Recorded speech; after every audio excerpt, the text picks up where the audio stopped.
In the Prairie Province of Saskatchewan, 2023 was marked by stories of human rights and justice, RCMP turmoil, healing from tragedy, and unmarked graves.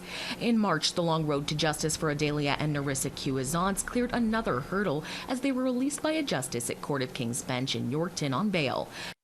We're home free, and I just want to thank the judge.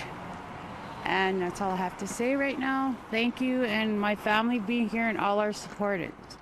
A relief. The two sisters from the nearby Kisaku Soto First Nation were convicted of killing farmer Anthony Dolph in 1994. The cousin of theirs confessed to the crime and served a prison sentence. The Cuisance sisters have always maintained their innocence. A big step en route to the minister's eventual decision, because the purpose of this is to get their convictions quashed so that their names are cleared. In Treaty 6 territory, the Prince Albert Grand Council demanded to be included on the Saskatchewan Police Commission Board. The calls for more Indigenous oversight came after months of turmoil and recommendations released by the Ministry of Corrections and Public Safety that examined the troubled force after the death of multiple Indigenous men. The comprehensive report resulting from special inquiry contains 4 to 5 recommendations, each holding a key to more just and secure future. It is imperative that we act upon these recommendations without delay, and we owe it to the families who have endured unimaginable pain and to our community as a whole. It was a summer of healing and reflection as James Smith Cree Nation gathered to give thanks, a year after a mass stabbing shook the Saskatchewan First Nation, which left 12 people dead. There's still a lot of hurt, a lot of pain yet. That will go on for a long time. But we need things like this happening, getting together. It will slowly take the pain away. Community, including families of the 11 killed in the mass stabbing, came out to celebrate their culture and heal.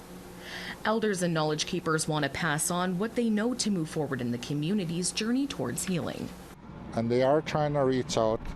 It'll take some time for them to adapt to that tragedy. And the ones that were also heard outside the extended families, those are the ones too that, there's a lot of stories, horrific stories out there.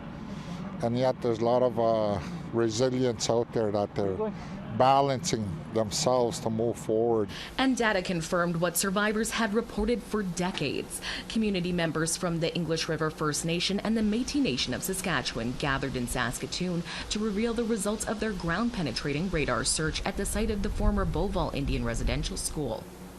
And what we found was heartbreaking and devastating.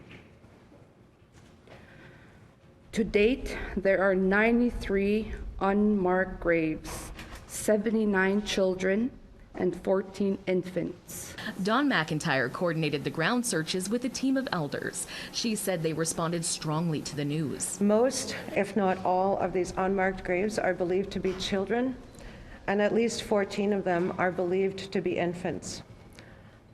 And this is based on the measurements of the soil disturbances that were detected by the GPR.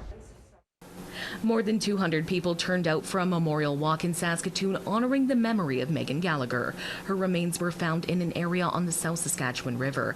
Debbie Gallagher says Megan's case was one of more than 100 cases of missing Indigenous people needing resolution in Saskatchewan. There's still 137 families in Saskatchewan missing a loved one. That's long-term, over 6 months missing people. It's not over. One of the things that's overshadowing it is the starting of the pre-trials for the 6 of the more serious charges. So immediately following the walk on the 18th, Monday morning, we'll be in court for the pre-trials for the first of the first-degree murder pre-trials. And what we're looking at in terms of that is 6 pre-trials booked within the next couple of months. And each one of them is scheduled to last for a week. So, Rachel May, APTN National News, Saskatoon.